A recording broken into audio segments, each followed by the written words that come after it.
So let's say, for the sake of argument, that all of the water levels around the world rise by let's say 5 feet over the next 100 years, say 10 feet by the next 100 years, and it puts all the low-lying areas on the coast underwater, right? Which, let's say all of that happens. You think that people aren't going to just sell their homes and move?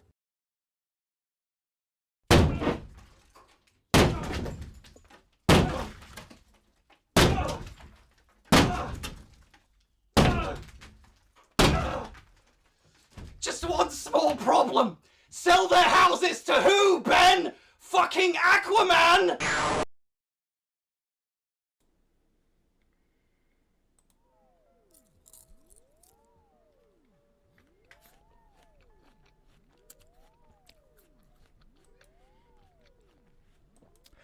Good morning, my beauties and bees. We are live from the Hive. Hello, hello. I hope everybody is doing well.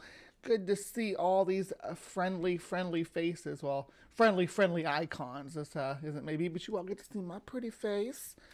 So, yeah. Hello, and welcome to Live from the Hive.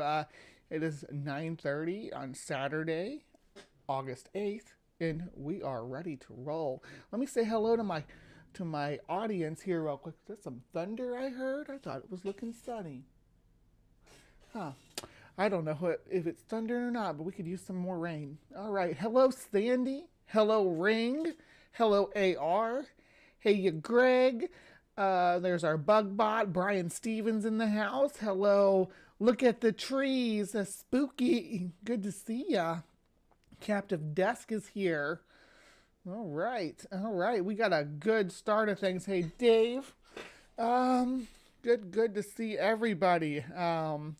Hello, and welcome to Live from the Hive. I do this show every Saturday morning. It's a variety show, if you will. It's divided into 3 segments. So we start with our Cryptic Corner, and then we move on to Creation Watch, and then we wrap things up with some HiveSci, which is usually 2 parts. But that can be some paleo peak, strange science, eco news, any of that kind of stuff that tickles my fancy, and I think that my hive needs to know about. So that's gonna be how this is. And also, look at this cute top. My mom got this for me. My mom, well, she didn't get it for me. She picked it out for me. But yeah, isn't it cute? Anyway, thank you and good morning. Now, last night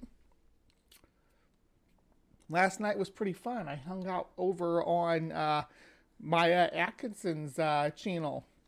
She hit 200 subscribers. She's just starting off her channel, but she's already up to 200 subscribers. So if Let's see, does BugBot going to tell us how to get to Maya? There you go. Will that work? Anyway, yeah, because we're into tomorrow's silly or bad science Sunday. Yeah, anyway, so she hit 200. So if you aren't subscribed to Maya, go over there, hit the subscribe button, and come back. I'll wait right here for you. So I'm gonna drink my coffee while you guys go do that. Everybody make sure you're subscribed.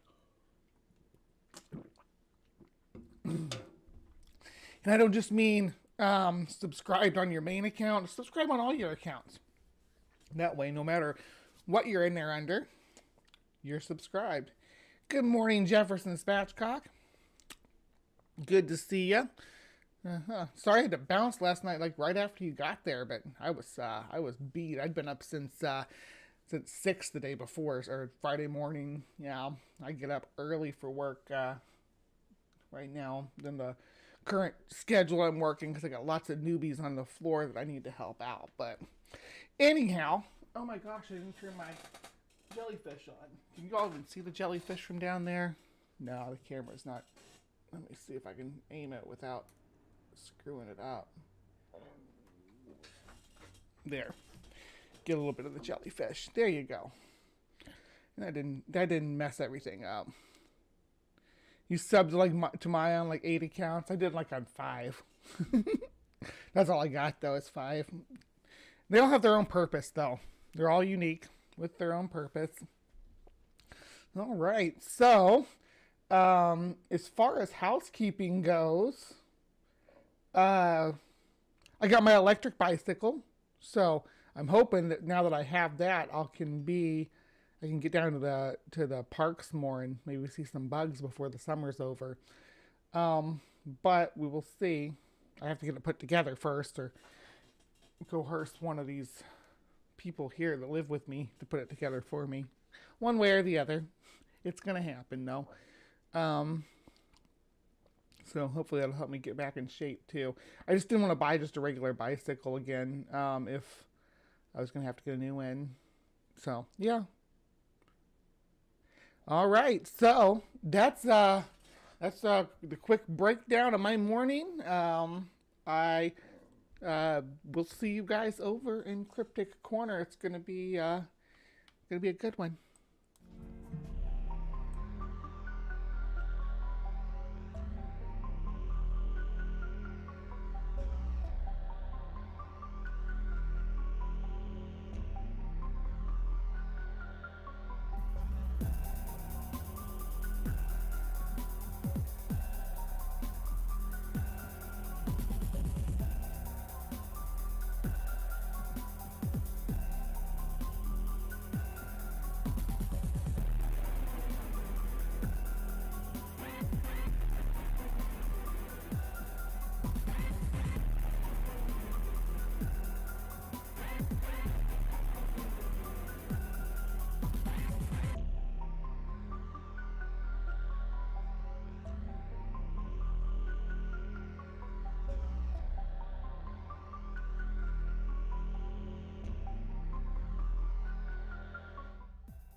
Good morning, and welcome.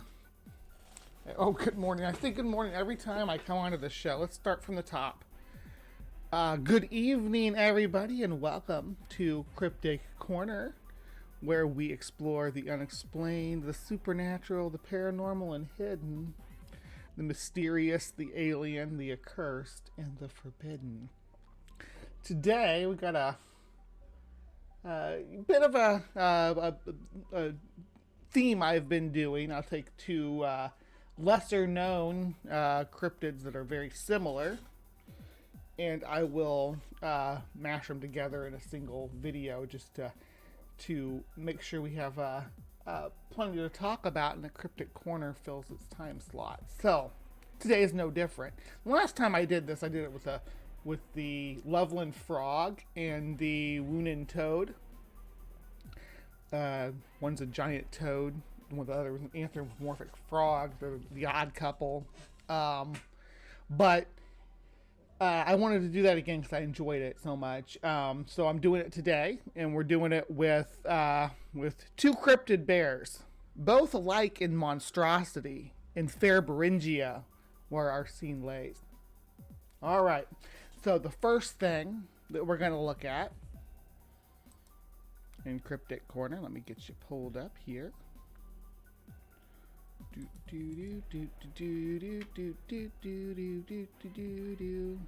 Go Hum Tom's Cafe and get a copyright strike while I'm on this.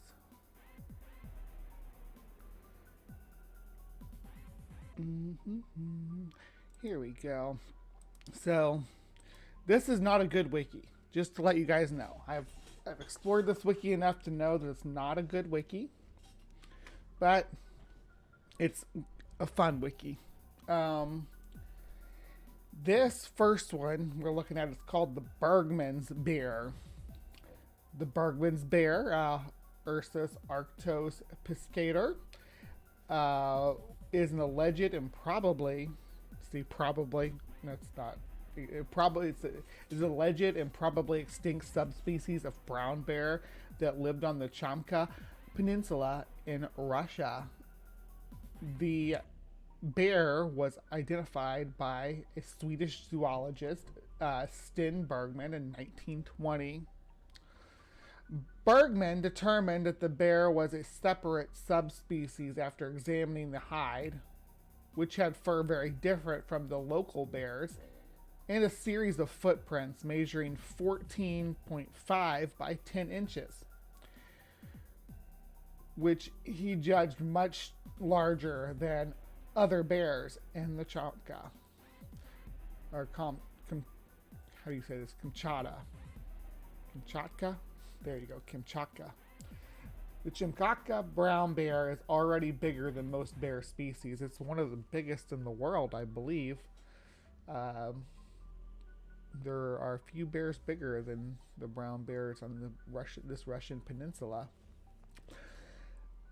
Some think that the Cold War may have helped the population to recover because the Soviet military blocked access to the area at that time. So this whole peninsula, it's pretty big, that they couldn't have access to. So they think that these bears may have, yeah. See, here's look at the size of the native bears that already live there, and he's saying, oh, this one's too big to be one of these. Interesting, right? All right. Maybe the legend of giant bears helped keep people out of this area too. Interest in the bear was revitalized in the 1960s. Hunter Rodion Sivobolov.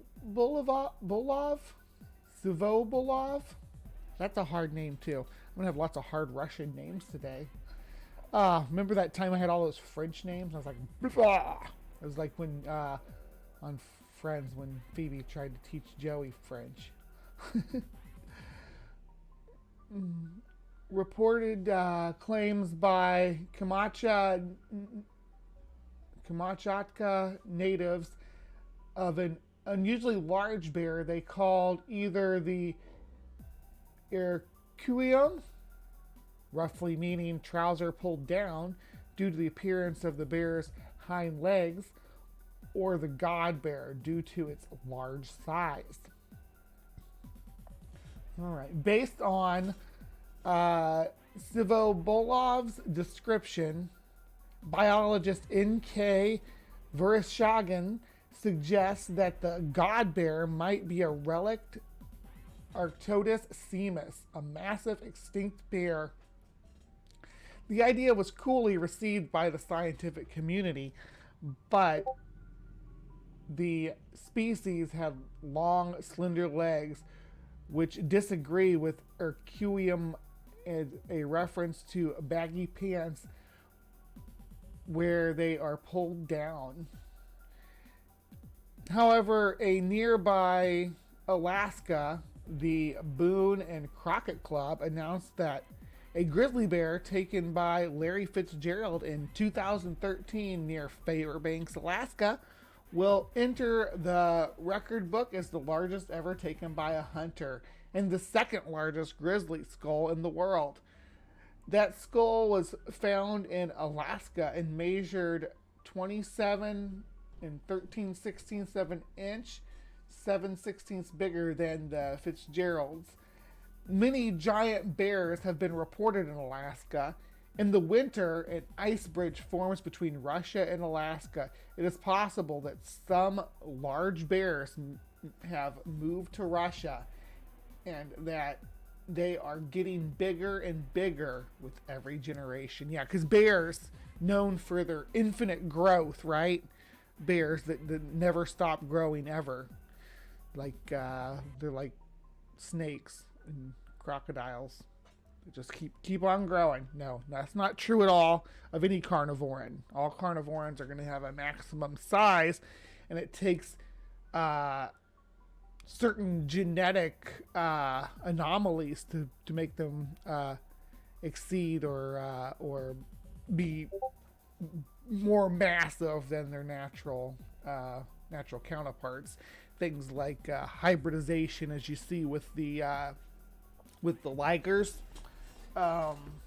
which make them bigger than a lion or a tiger because of giantism in their it causes giantism in their genetics. Inversely, like if you cross the puma and a leopard, which are in different subfamilies, one's a feliform and one's a pantherine, or one's a feline and one's a pantherine, but they are in two different subfamilies, so their offspring are actually dwarves. They're actually very small. So, and the idea that bears, especially bears in the Ursus arctos family, in that little group, and I don't mean family like, because family obviously is higher than that, but they're all going to be able to interbreed with each other. Grizzly bears and Kodiaks and Russian brown bears and polar bears as well, because polar bears are also well within that group. Anyway, so that was the Bergman's bear. Now, here's some artistic renderings. But let's see what this guy says. Portion of Siberia, Russia. Hello, paranormal enthusiasts. Welcome to the video about Bergman's bear, a Okay, keep talking. Why are you muted? Swedish zoologist. Hello, fellow paranormal enthusiasts. Welcome to There we go. Video about Bergman's bear, a possible real cryptid. In 1920, Swedish zoologist Sten Bergman was given a large black-furred bear pelt that was said it came from the Kamchatka Peninsula in the extreme western portion of Siberia, Russia. Since Bergman spent a couple years in Kamchatka, he knew it was too large to be a normal Kamchatka brown bear. Bergman did discover very large bear paw prints in Kamchatka. Believing he must have discovered a new species, he named it Ursus arctos piscator. The bear has never officially been recorded since Bergman's 1936 paper on it.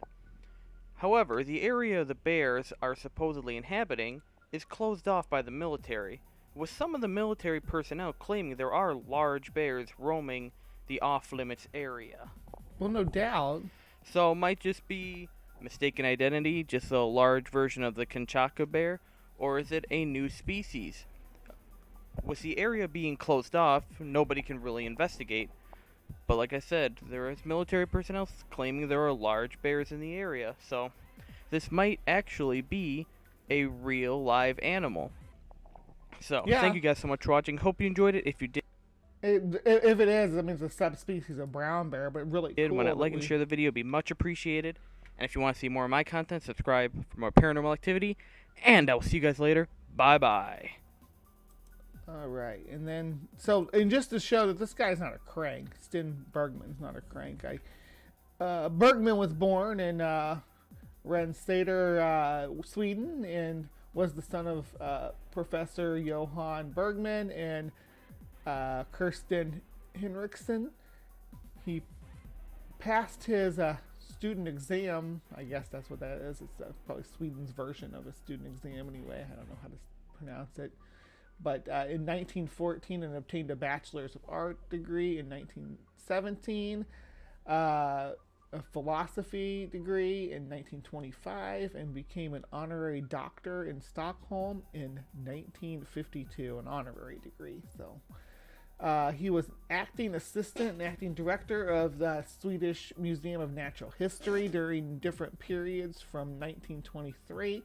Bergman was a popular science lecturer from 1923 and conducted tours of Central Europe.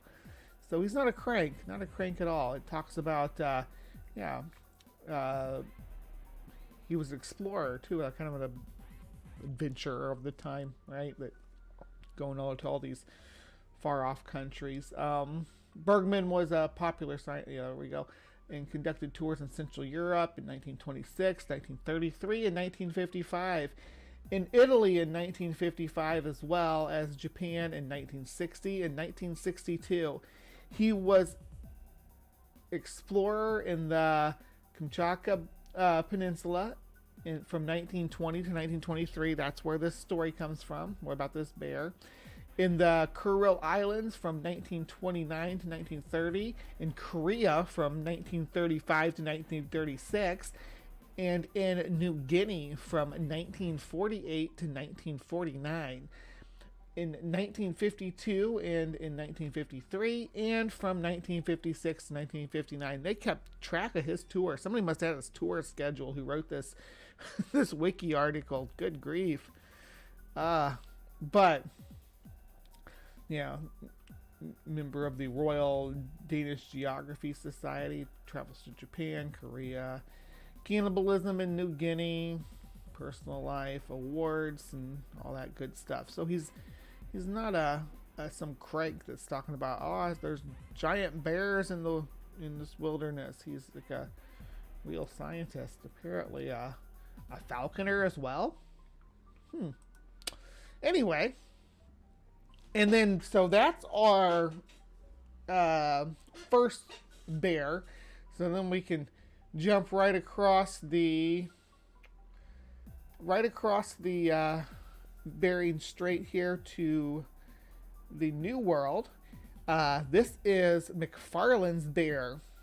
The world's rare. This is from Guinness Book of World Record. We're gonna look more into this, but the world's rarest bear is the very controversial species referred to variously as the patriarchal bear, McFarlane's bear, or the unexpected bear, and known only from a single specimen, a very large yellow-furred individual killed on June 24th, 1864 by two hunters in Canada's Barren Ground region.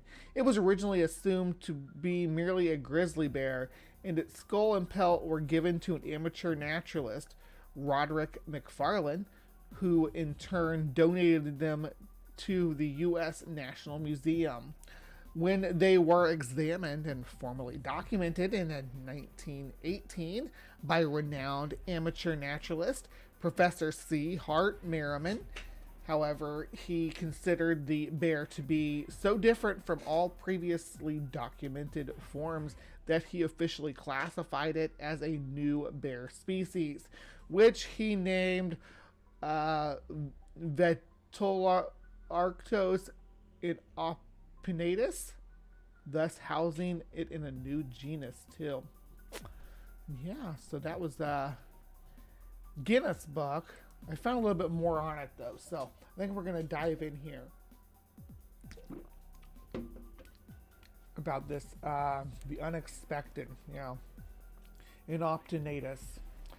Here in the Arctic tundra, along the polar shores of, this is the one I wanted to read. Good. Along the polar shores of Franklin Bay, we may meet a rugged, sun-bleached, inhabitant of Canada's western northland, the barren ground grizzly. The characteristic disposition of this formidable animal may be fairly judged from experience, wrote the famous old naturalist and Arctic explorer Roderick R. McFarlane in his appended notes to Through the Mackenzie Basin. He was thinking perhaps of a particular incident that occurred some 82 years ago when two natives of Franklin Bay met and slew a great yellow bear. In his notebook, McFarlane wrote, about 3 weeks ago, previous to our arrival at Franklin Bay in the end of June 1964, two Eskimo hunters observed a brown bear at some distance, and being for them well armed, they went forward to meet it and did their best to annoy it by uttering very loud and shrill cries. They made a stop, however, at a driftwood stand shortly before, constructed by them for the purpose of shooting therefrom at the passing geese and swans, and then perhaps for action. One of them carried a Hudson Bay single-barrel flintlock gun, and the other a spear formed by firmly attaching a long knife of Eskimo make to the end of a somewhat slender pole about 6 feet in length. When the bear had closely approached them, it was shot and severely wounded, which of course made it perfectly furious, and it came on so very quickly that there was no time to reload the gun. But just as it was about to spring at them and close with a man that had fired at it with his gun, the other man stuck fiercely at it with the spear, and both soon dispatched it with their knives. The animal will not only hug and, if possibly, crush an unfortunate falling on into its clutches, but it will also bite with its sharp teeth and scratch ferociously with powerful claws. An Indian and Eskimo have occasionally experienced to their cost.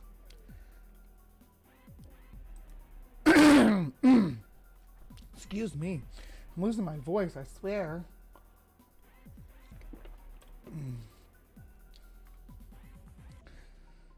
The bear was duly skinned, the hide cured, and the following spring shipped along with its skull to the Smithsonian Institute in Washington, D.C. From McFarlane, the incident was now closed.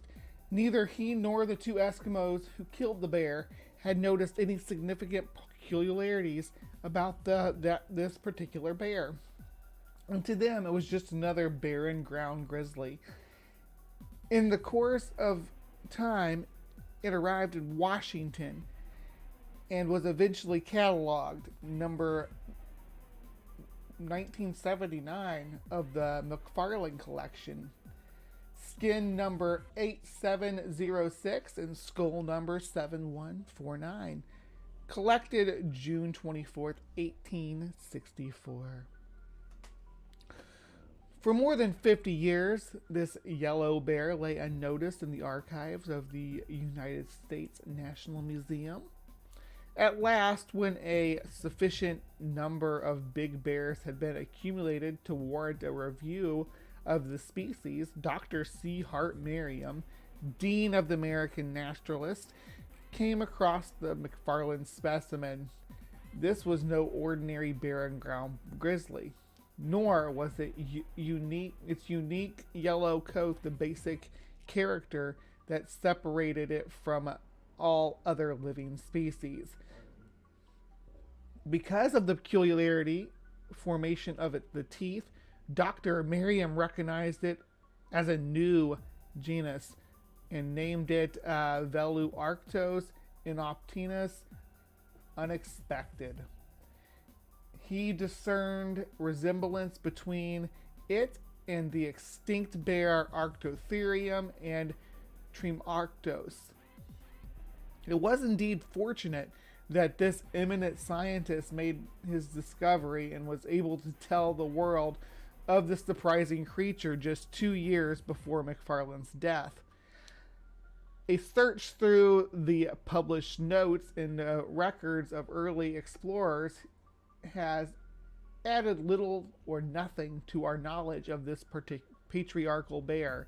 However, a significant paragraph in Caspar Whitney's book on snowshoes to the barren ground, published some 50 years ago, and is interesting even if it does not prove that he himself met with this particular bear. Whitney, who had apparently seen the barren ground grizzly at the Smithsonian Institute, wrote, "A bear is found on the Anderson River, which is near the Rocky Mountains, that corresponds to this one, and it is possible it may make out into the barrens in the summertime, but I doubt if it's more than a visitor, and am convinced its real home is much nearer the mountains. It is a peculiar looking bear, seeming a cross between a grizzly and a polar, and it has some peculiarities, that its hind claws are as big as the foreclaws, while its head looks somewhat like that of an Eskimo dog, very broad in the forehead, with square long muzzle and ears set on quite like the dog's. It has a very wide at the shoulders and is robe in color resembling that of a grizzly." I didn't know robe was a color.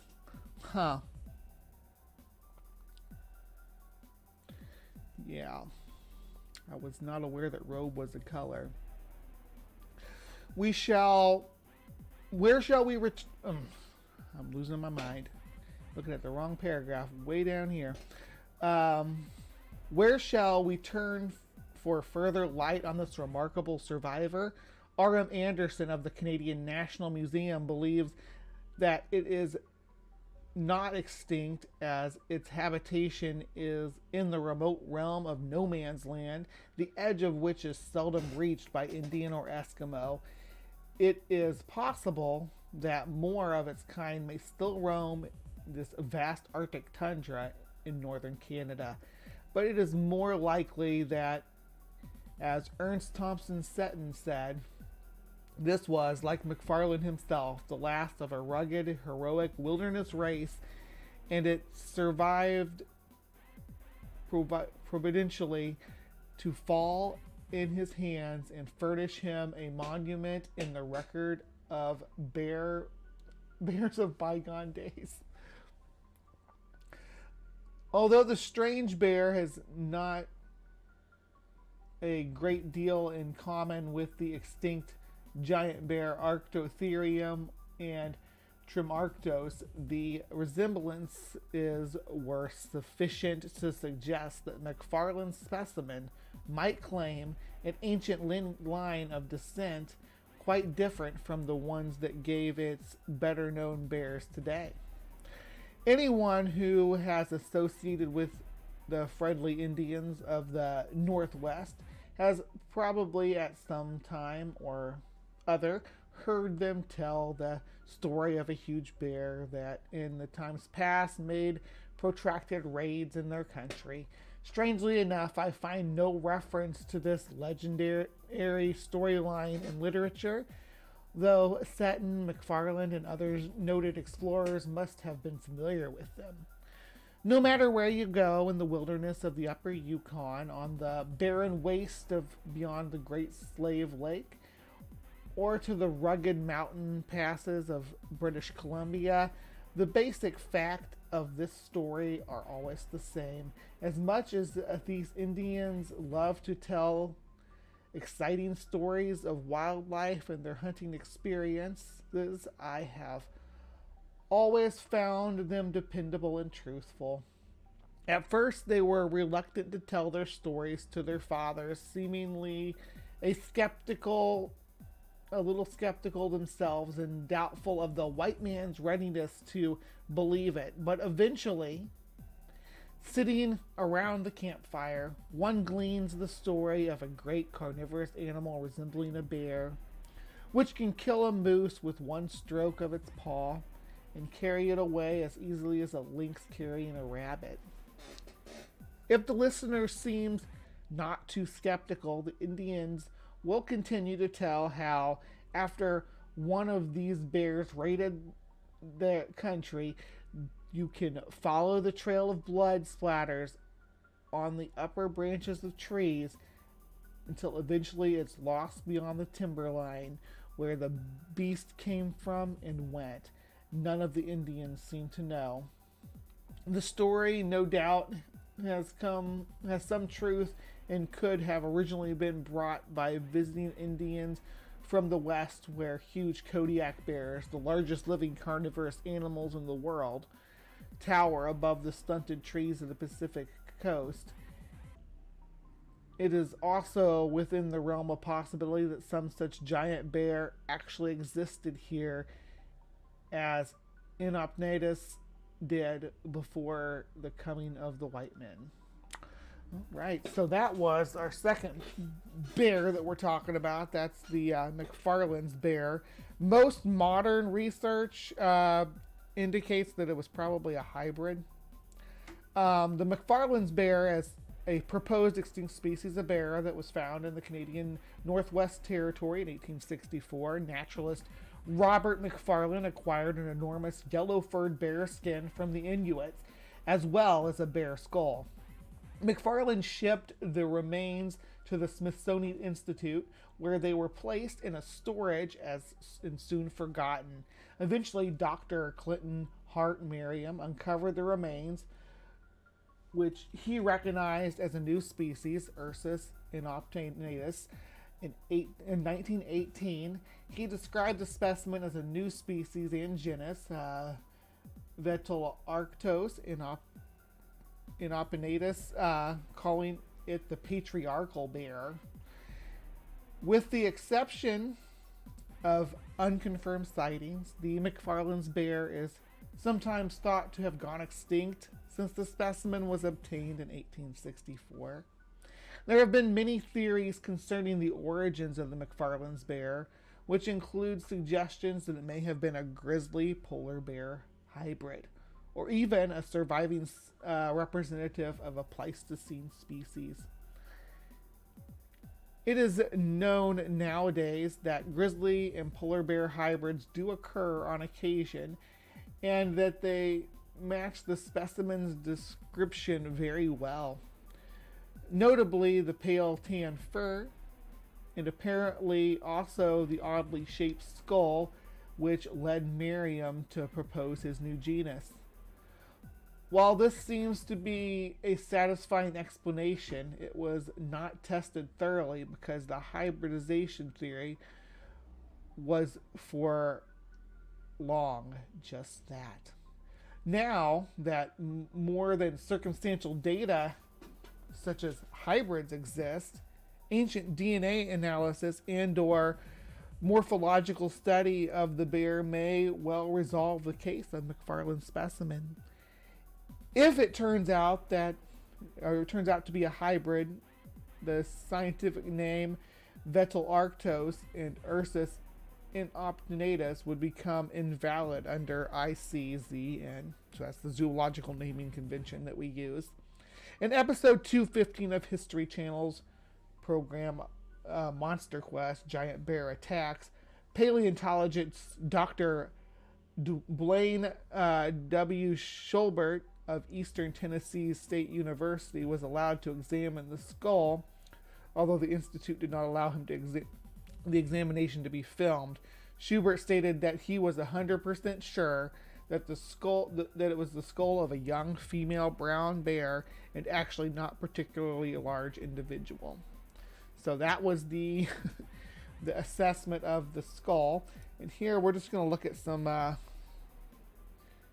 grizzly and polar bear, because climate change has given us this hybrid, and we'll see more of them.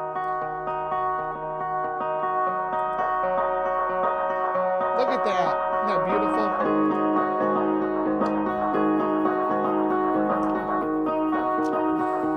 Life finds a way.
Sorry, I was dancing after.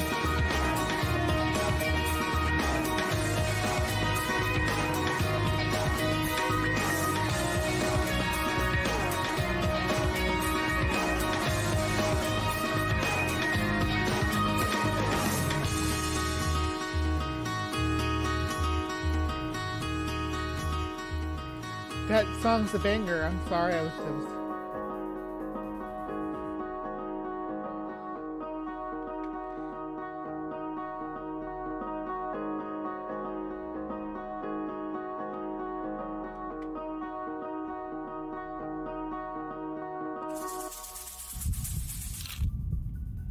yeah, pretty cool.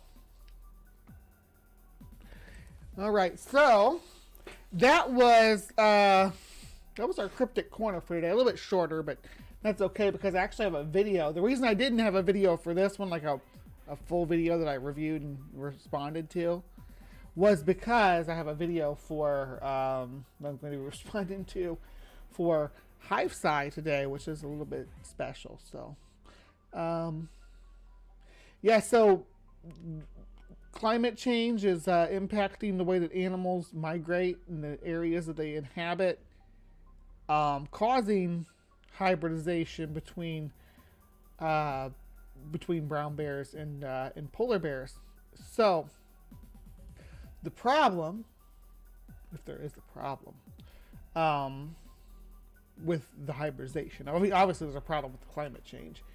The problem with hybridization is it starts to, for an animal that's marginalized, like the polar bear, pushed back into a depleting environment, they may be absorbed. It's potential that they could, on the long run, be absorbed into the brown bear species around them, whether in Russia or in North America.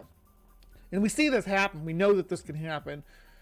We saw it happen with the African wildcat. Once we domesticated it and brought it to Europe, the native wildcats in Europe, which are very different and unique, interbred with them. And now there's hardly any place in Europe that has pure European wildcats anymore. The Scottish wildcat is especially marginalized, also called the Scottish tiger. And I will talk about that at some point because there's some cryptid stuff out there, but I got that planned for October, because we're going to talk about the Tag Hierom too, which is a Scottish ritual that involves cats and all kinds of goodness. All right, so thank you for joining me for Cryptic Corner this evening. Hope you like these bizarre animal videos as well. Please remember to be kind, take care, and we will see you next time. All right, for my live from the Hive audience, stick around because, like I said, I got some video responses to do. Video responses to do in Creation Watch and video responses to do in HiveScience. So I will see you guys over there. Mwah.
Why are marginalized people so unwilling to have calm, philosophical debates about whether they should have rights. Are they afraid of dangerous ideas?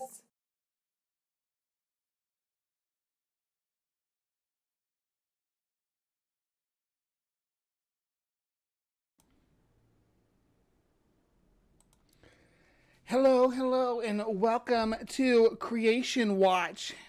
Good to see everybody here tonight. If you want to join us live when we do Creation Watch, all you have to do is get up at 9:30 Central Standard Time on Saturday morning, and you can hang out with these fine folks over here, filling up this, well, it's blank because I just switched screens, but filling up my live chat when it goes.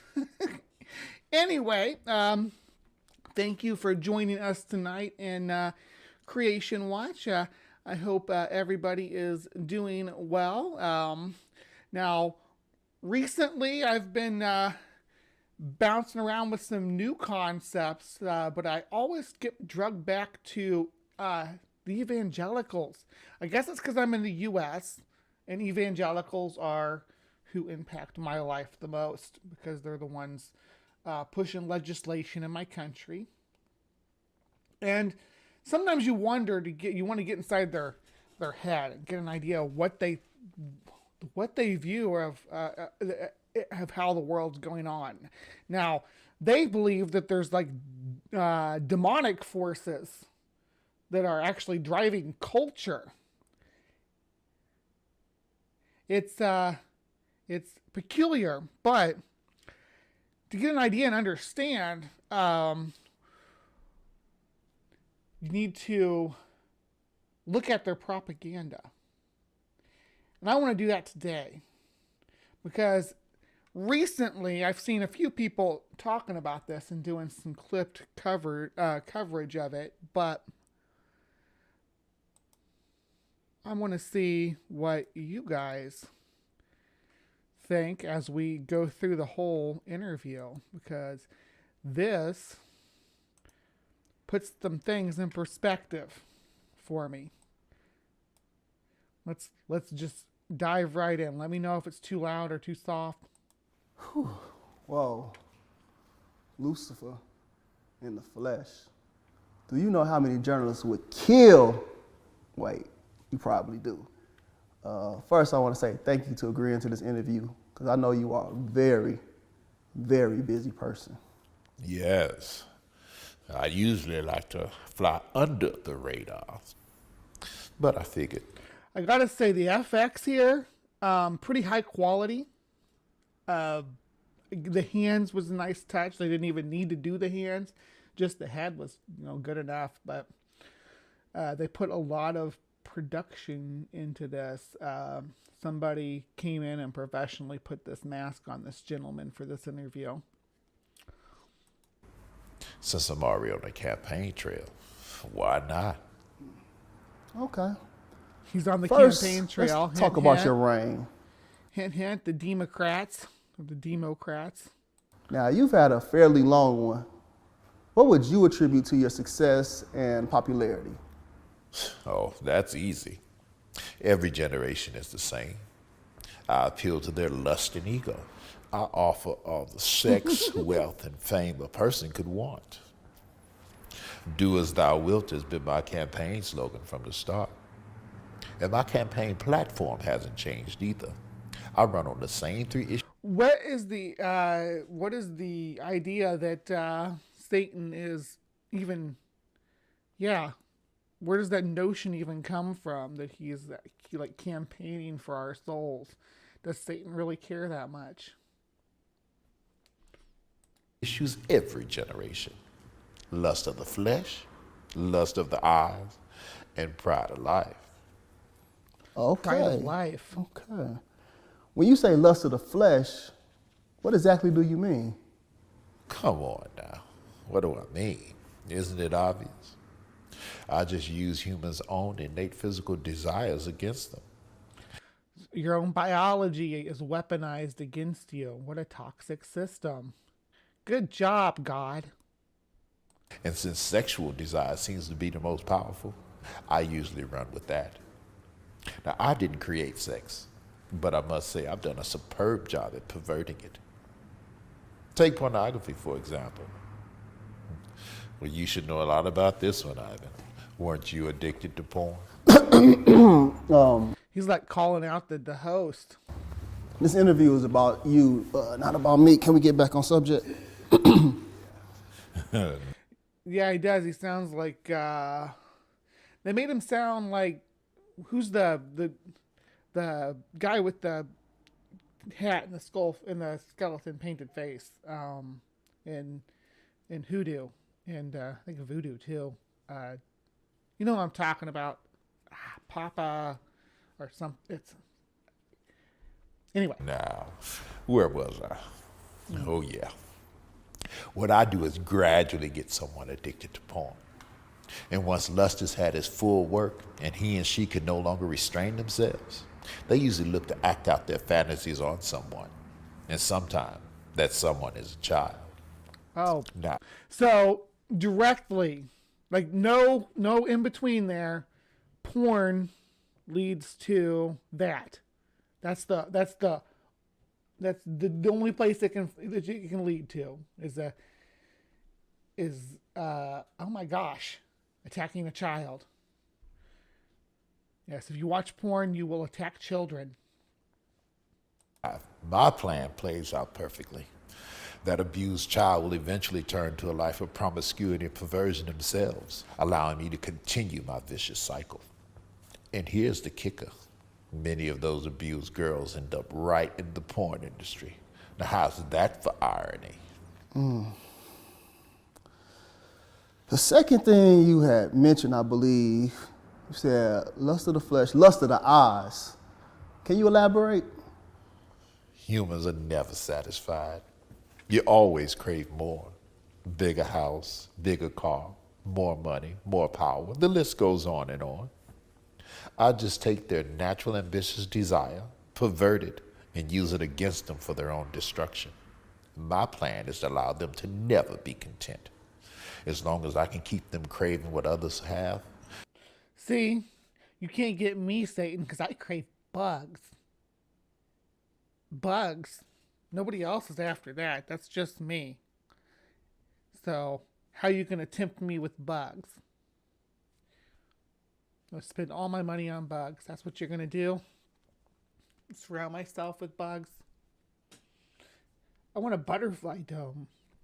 Can you make that happen? Let's talk. You're offering things that I crave, lust of the eyes or whatever. I can depend on them to argue, fight, even kill to get it. Humans are so easily tricked into jealousy. And you know what they say. Jealousy is as cruel as the grave. Yes, I have heard that before. The last thing you had mentioned. They have a hard time. See, evangelicals have a hard time with the pro-capitalism and anti-greed thing because, like never being content with material gains because they have to. They're benefactors. They're the people, the voting bloc that they appeal to. Because with the Republican Party being evangelical, they have to promote capitalism, but also allow for evangelicism where greed is a bad thing, where craving material gain is satanic. So it's bizarre. Was, I believe, Pride of Life. Now, how does this fit into your campaign platform? Humans are always on a quest for knowledge. I trick the first humans to seek carnal knowledge over godly wisdom. The seeking knowledge is bad. That's satanic. Satan is, if you pick up a book to learn, ooh, you're walking with the devil. And it's worked like a charm every generation since. With more knowledge comes more pride. And you know pride is my specialty. And since humans don't like to keep God in their wisdom, I'm able to seduce them with all types of things to help puff up their ego. Lately, fame has been my biggest seller. Who doesn't? Yeah, Jesus was the communist and then Lucifer was the capitalist, right? Lust and greed and all that. Because all those things drive capitalism. Lust, greed, pride, all of these drive capitalism. Capitalism is basically the end result of the alleged sins. Gluttony, all of these things. Like you watch TV, look at the commercials that are on there. You got sexy people on commercials. You got delicious looking food. You got luxurious life. You got products that you wish you could have in your home. Those are the sins that Satan's pushing, and then Jesus is like, nah, material stuff sucks. And then the Republicans got to try to they got to try to balance that in their life. We got to be pro-capitalism. Doesn't like attention. Cringe, yes. Feeling more important than the next Cringe. person. Once I make them famous, I can really use them to promote my agenda. With their help, I've convinced half of the world to not only accept sin, but to celebrate it. Do you know what has been my most enjoyable pride campaign to date? No, what? Well, my gay pride campaign. Gay pride, guys. Yeah. Jesus was basically Bernie Sanders and James Randi doing magic tricks.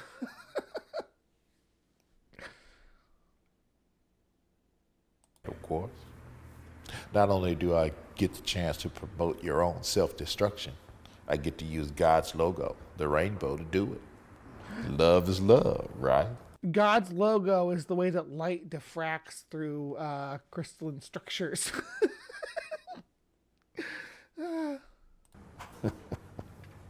My plan not only prevents you worthless humans from reproducing, it distorts the gender roles and allow me to bring all types of chaos and confusion upon your pathetic. Not everybody needs to reproduce, though. We don't all of us reproducing is not beneficial to the economy, to the ecology. Just on the global scene, we need to reduce our population, not keep growing it. Societies. It's been so successful, I've got men convinced they're women, and women convinced they're men, and some convinced they're no gender at all. And I've got 2 more Pride Initiative campaigns I'd like to introduce in the near future. Prediction. I haven't watched this through. I just watched the clips of other people playing this. I'm imagining that he's going to talk about maps, which is not part of the LGBTQ, and then but probably beastie stuff. Probably gonna link that to furries too. Oh my God, I seen Ben Shapiro freaking out about that guy that got the dog suit, the expensive dog suit to go out and play with dogs in the park as a dog, and Ben Shapiro freaked out about it. There's like transhumanism. Yeah, Reagan's got the same thing in mind that I do. Really? I'm guessing you probably want me to ask you what they are, right? Well, first, it's abortion pride. Oh. Now, I think we can pull this off. Society is definitely ready for it. I've enlisted to help a Planned Parenthood to work with marketing and promotions. Planned Parenthood is the devil. Did you guys hear? You heard it here. Heard it here first. It is Planned Parenthood is a demonic entity. Yeah, they act like that. They always act like that. That's all that Planned Parenthood does. That's like a tiny portion of what they do, and only in extreme circumstances, when it's necessary, right? They don't. They also do contraception. They do health care courses and also child care, breast exams, you name it. They do vaginal exams. They're important part of our society. The abortion stuff, Again, it's when they take it seriously. They're not like, oh, hop up on the table, snip, snip, there you go. There's counseling involved. There's consultations. There's so much that goes into it that they offer beyond just abortions. It's ridiculous, and they just want to defund the whole thing. All we'll have to do is silence the so-called abolitionists and pro-lifers, because the rest of the church doesn't seem to care. And second is pedophilia pride. Now, society might not be ready for this one just yet, so we'll hold off. I need to desensitize them a little more before we introduce it. Okay. Let's change gears for a minute and talk about policy. I was right about one of them. But yeah, I didn't expect the abortion one, honestly. But yeah. Some may consider your policies destructive, dangerous even. What would be your response to that? What would you say to your detractors? All of my policies are aimed to do one of three things: either steal, kill, or destroy. And if it's not doing one or all three of those things, then it's not in my agenda, and I'm not promoting it. Okay. I'm happy you said that. It seems as if you promote your agenda. He's like talking that he's in charge of the church, then I guess. Yeah, that's always a given. Is the map crap. I don't they can't sit with us. No. That's not a thing that's going to happen. But the abortion thing, I don't know if you should be, if anybody's ever proud of an abortion. Most people that I've talked to that had an abortion don't like to talk about it because it's emotionally charged for them. It's not something they just did on a whim, right? So it's yeah. Morning, Vandy. Morning, Ryan. Good to see you guys. Differently to different ethnicities. If so, why? Of course. I'd be a fool not to. Take black people, for instance. As a people, they're super spiritual, so I can't really convince them that there is no God. What I have been able to do as of late is convince them that he's not the God of the Bible. Now, I've been real successful at promoting black consciousness and Islam in their communities. I'm so happy you mentioned black people. Islam's the devil too. Even though the devil exists in Islam, Shaitan exists in Islam and is a negative character. See, this is the problem with the taking the position that my religion is real and everybody else's is the devil. Because you got to also make people using the same book that you're using, just with a different interpretation of them and saying, oh, that's the devil right there. It's bizarre to me. It seems as if we've been at the very top of your agenda for quite some time. Why is that? A few reasons. Black people help me reach the masses. Now, as you know, I was over music in heaven. My beats were so dope, I got over a third of the angels to follow me. And once I got here to the earth, I needed artists and entertainers to help me promote my message here. This is the same thing that Real Gospel's Chops. What's his name? Can't remember his name. Real Gospel Chops, though. Gerald. Yeah, that's his name. I had to remember it. The same stuff he says about the music industry. They love to promote this notion that the music industry is all demonic. Who better than black people? Black people possess all the natural rhythm and music ability that I need. And so he's like a race realist argument here. Interesting. It's easy for me to influence them with money since so many of them grew up without it. Another reason I target black people is because they're strong mentally and physically. If black men were to ever find their identity in Christ, I'd be in trouble. So I try my best to destroy the black family structure and keep black men away from his family and the church. drugs and incarceration. With the legal system, with a crooked legal system, is Satan going to take responsibility for the inequity of our court systems, of our judicial branch? Is he going to take accountability? Are a couple of my more popular means. Without the head of the household present, I can become the head and influence the children without too much resistance. So you mean to tell me that your policies are intentionally racist against black people? Racist? This has got to be the best law I've ever come up with. Now, I can't believe that humans still believe they're different races.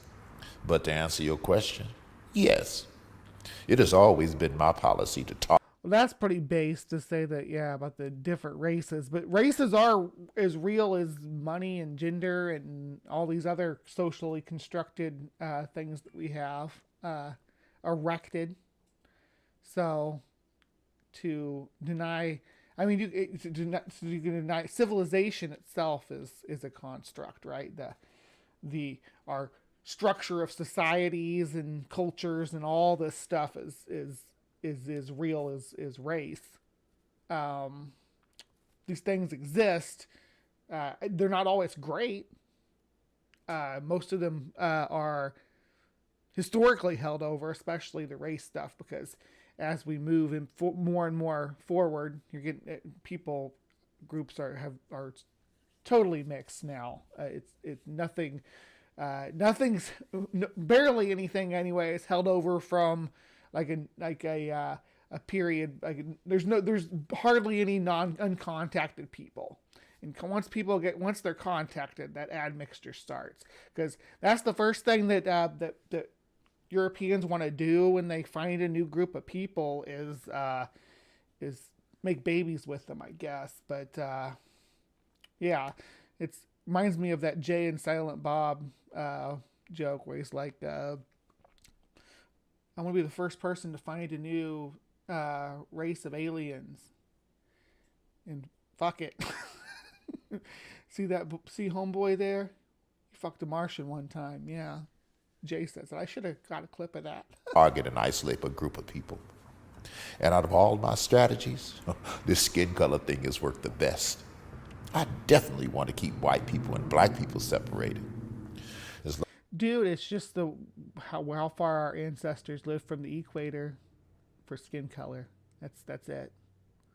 That's all. As long as I can keep black people bitter and white people offended, I'm good. Hopefully black people will never forgive. That way I can continue to use them. Forgive? Okay, my question is, what role, if any, does your... Well, someone has to apologize before well, actually, they don't have to apologize, because you can offer forgiveness without an apology. But just expect people to forgive centuries of torture and torment, just on grace alone. Your administration play in this black on black crime epidemic? Well, as great as my administration is, we can't take all the credit for this. In pop culture, yeah, Aunt Jer, aliens, races are inner, yeah.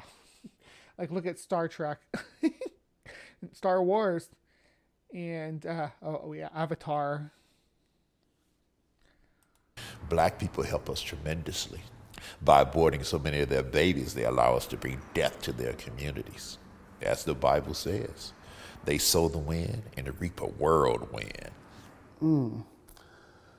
When implementing all of these policies, do you ever face any resistance or pushback? And if so, from who? One group in particular try to oppose every policy I try to implement. I would be so much further along in my agenda if it wasn't for them. Really? So what group is that? Those pesky, born-again Jesus followers. They're a real thorn in my side.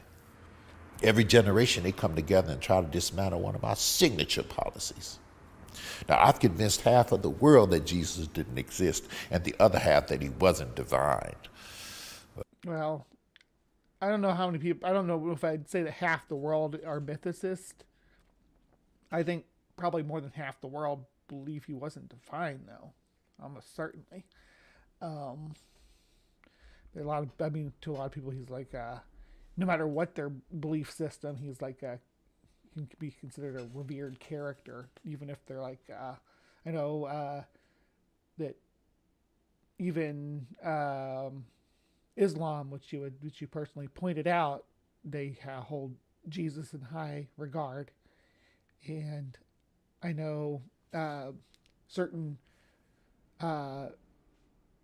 Buddhist and Shinto, and even Hindi groups regard Jesus as fondly as a historical figure. I mean, it's kind of like Buddha. Yeah, Buddha is regarded fondly among other belief systems too. So, yeah. But I can't seem to convince them. They see People aren't anti-Jesus. Just understand that. Jesus seemed, I mean, there was some stuff that he did in some of the books that, in some of the retellings that was kind of cringy. But for the most part, he seems like he was like trying to promote equity and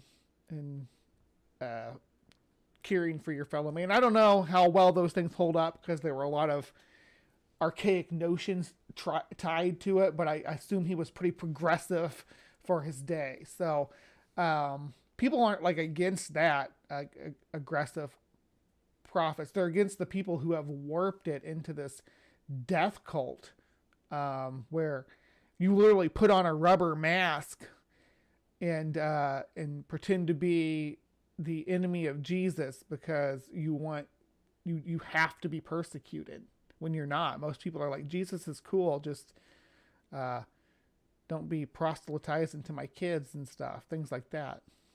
Or don't be trying to legislate your religion. Don't trying to put your 10 commandments in my kid's school. seem hell-bent on telling everybody about him and spreading his message. Some of them believe he's coming to unseat me in this generation. Crazy, huh? I'll tell you, those idiots are really messing with my legacy. So, Lucifer, how does that make you feel when us idiots say that Jesus possibly could be coming back in this generation to unseat you? And y'all been saying that for centuries. I just use it as motivation to get as much of my agenda pushed through and deceive as many people as possible before he returns. I think I've done pretty well. My record speaks for itself. About 150,000 people die each day, and most of them don't know Jesus. 150,000 people. I think most people, like I said, most people everywhere know, because that's who comes first when we discover a new place. The missionaries, and they enslave the new people, enslave them and they convert them to their religion, right? And then over time they try to, they do this to the indigenous people. They put them on reservations too, but places like Haiti, where the revolt happened before they really got their hooks into them, we get like this cool amalgamation of Catholicism and ancient, pretty lost African culture. It's very, very involved and interesting to look into. I should probably do a creation watch on that sometime, but I don't want to feel like I'm targeting indigenous people's belief systems. But I do like to talk about them, like the reptilians and stuff like that. There's all sorts of cool concepts. Well, I guess I did talk about the Bruja, which is like Santeria, and that's been a while ago, though. Anyway, let's continue on with Satan. Well, you know what? This concludes our interview. I want to say thank you for open, honest, pretty frank discussion with me. Is there any last words you would like to leave with our viewing audience? Yes.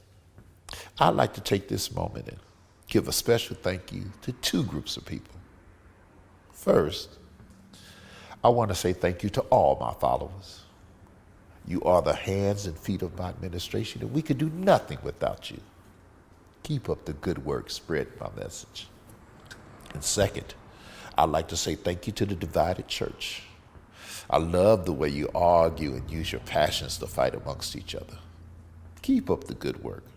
There's really no rush to tell people about Jesus. You all have plenty of time.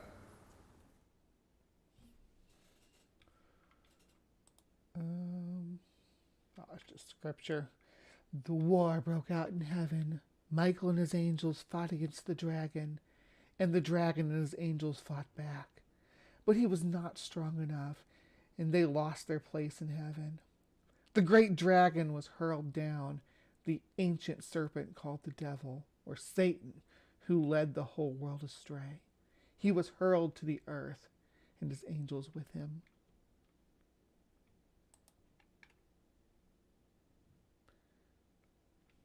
Is there a second verse? Yeah.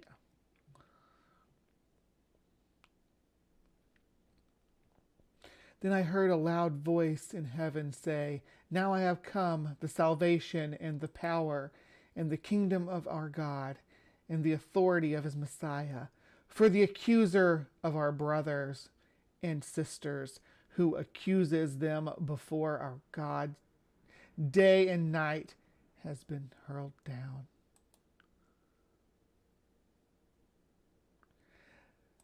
They triumphed over him by the blood of the Lamb and by the word of their testimony. They did not love their lives so much as to shrink from death.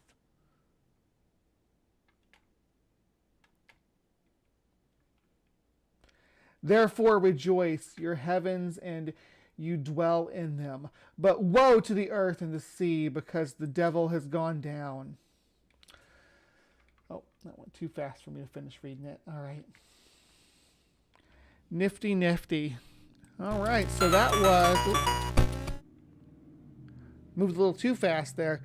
That was a bit of Creation Watch, an interview with the devil, as seen through a Christian lens, I guess. They're trying to proselytize by putting someone in expensive FX makeup and putting them in front of a camera where they talk to an evangelical interviewer. Fun. All right. So that concludes Creation Watch for this evening. Thank you for dropping in. Please remember to be kind. Take care, and we will see you next time. All right. Thank you, everybody, for sticking with me through Creation Watch. We've done our cryptid bears for Cryptic Corner, and then we did the interview with the devil for Creation Watch. Now it's time to get into some HiveScience, because this is going to be a little bit more than I usually do for HiveScience. HiveScience's sections are usually pretty short, but I got a video to respond to today. All right. But I will see you guys over there. So, yeah, hang in there.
Hello, hello, my beauties and bees. Welcome to HiveSci. We got a little bit of eco news coming at you today.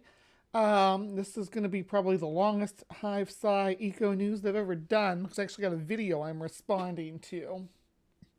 And it's not a long video, it's like 6 minutes, but generally I don't respond to content creators on HiveSci, so this is a first. I think this might be a first, maybe not. I can't remember for sure, but let me know if I sound all right and if everything sounds okay, because we're just gonna dive right into not wanting to eat bugs is now a racist conspiracy theory. Yeah, I watched this video and this guy goes on a rant about how just eating bugs is ooey and gross, and we're gonna see what he has to say.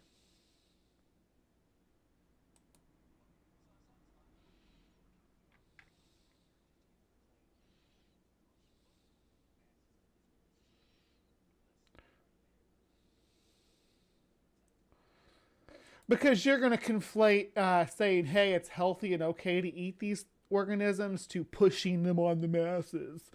You're going to totally misrepresent the science behind it and make it anyway.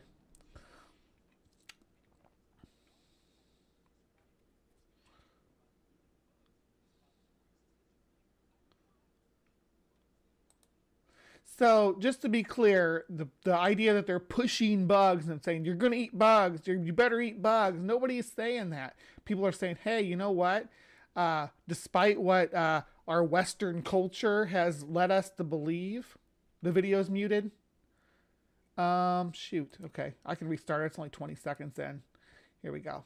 Read, NPR ridiculed for regurgitating the claim that the movement to push bug food on the masses is a racist conspiracy theory. And I stopped right there and immediately went to NPR's website to find out if this was actually true and not just some random person on Twitter. And it is. And the article's titled, "This right-wing conspiracy theory about eating bugs is about as racist as you think. I will not eat the bugs" became a meme on 4chan. Yeah, but the idea that they're pushing it on people, though, is ridiculous. It's like, it is a conspiracy theory. They're like sneaking bugs into your food. Someone shared a meme on, maybe I'll bring that over too. Let me see. I think it was one of my patrons, Greg, that sent it. Let me see about the list of things that have bugs included in them. Hold on, I'll clear my.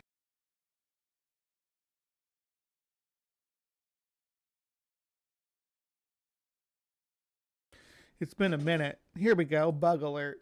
Yeah. Let me bring that over real quick. Yeah, this. Bug alert. Look out for the following additives in your food: Grillodes cingulatus, dried crickets, Tenebrio molitor, whole or ground mealworms, Locustus migratoria, whole or ground grasshoppers, Ashita domesticus, whole and ground crickets. They are going to add to your food. Make sure you check ingredients before you buy. Look at the small print. What would be wrong with your food having these things in them if there's nothing unhealthy about it? Just because it's ooey, I guess. It's because it's ooey, right? That's the answer? Yeah. All right, here we go. And it emerged in conservative talk shows and political speech. But why has it gained traction? In this week's Code Switch, Gene Demby, an NPR reporter name I cannot pronounce and will not try to, dive into the sprawling conspiracy theory behind it. Proponents of the theory lean on the anti-Semitic trope that global elites have a plot to control the masses, in this case under the guise of climate change solutions by forcing people to eat bugs. And it's nobody's forcing anybody. It's ridiculous that you're claiming that this is that because they say, hey, insect protein may be food of the future for solutions, because we're saying, hey, these insects are okay to eat, and we might raise a future generation who is okay with eating insects. is okay with mealworms and cricket flour and things like that as a food source, which is perfectly good and healthy for humans to eat, and is part of our natural diet as a species for hundreds of thousands of years. But go off. It's a 33-minute interview or radio show, which, yes, I listen to, and I could boil it down just like this. The people who are being named Alex Jones, the Ben Shapiro's, some Greek, Dutch, weird person speaking a language that I can't pronounce. Because they're the ones pushing it as a conspiracy that they're going to force it on us, that they're going to force insect protein on the population. No, we're saying, hey, our current agricultural models are not sustainable. What are some models that we can predict for the future and we can start working on that'll be more sustainable? And insect protein is one of those. So is lab-grown meat.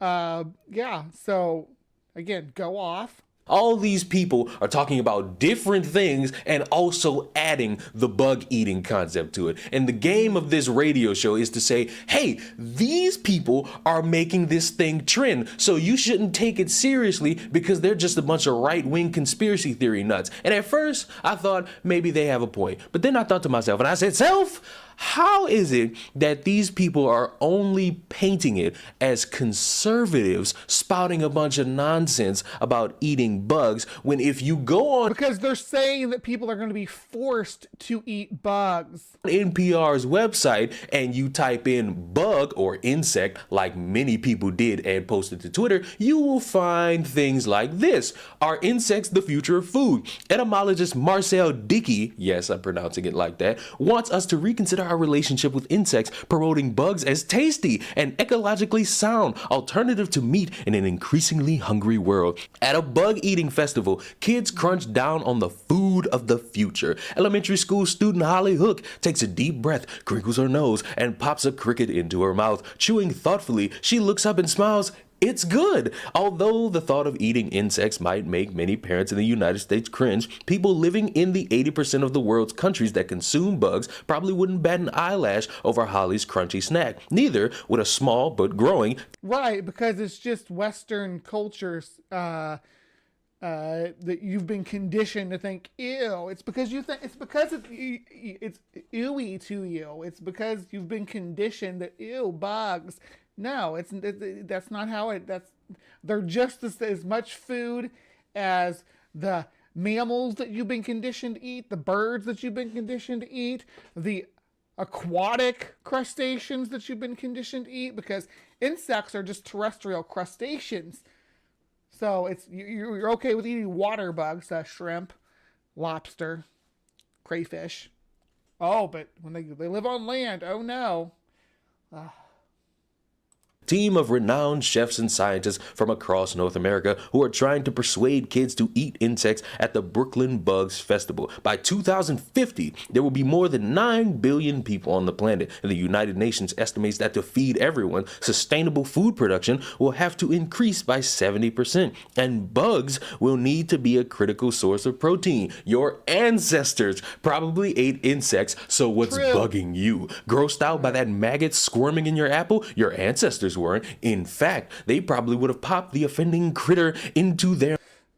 Yeah, but that's our ancestors would also eat other organisms raw and wriggling too. Like a fish, you'd pull a fish out of the river, eat it like that too. You don't have to do that now. You can cook it. Their mouths and relished in its savory flavor. Maybe it's time to swap burgers for bugs. Yes, we talk a lot about eating bugs here at The Salt. We know because some of you have complained about it. But insect cuisine isn't just a crazy fad for Bay Area and Dutch foodies or for Israelis plagued by locusts. And locusts are really good. So are cicadas. We're going to talk about that here in a minute too. A report out this week, the UN's agriculture arm makes the case for why insects should be an option for dinner. The Food and Agriculture Organization has been pondering bugs as protein source since 2003. But in a new report, the agency argues that insects might be essential to feeding a planet of 7 billion people. Why? They're nutritious, better for the environment. So what they're saying here is that they're working on having the FDA approve insect products as a food source. as an option, not forcing you to eat these, my friend. Though the idea of just being adverse to eating them purely on the basis that they're insects is conditioned. That's not natural.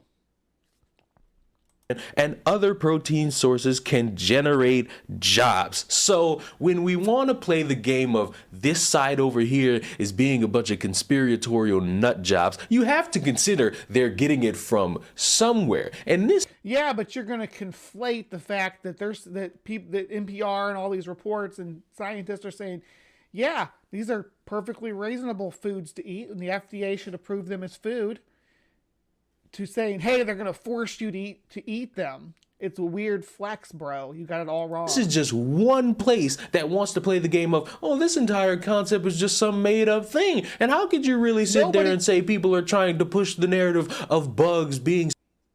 And nobody's saying they're not saying they're just pushing the narrative of bugs being food. They're saying that they're going to force you to eat bugs.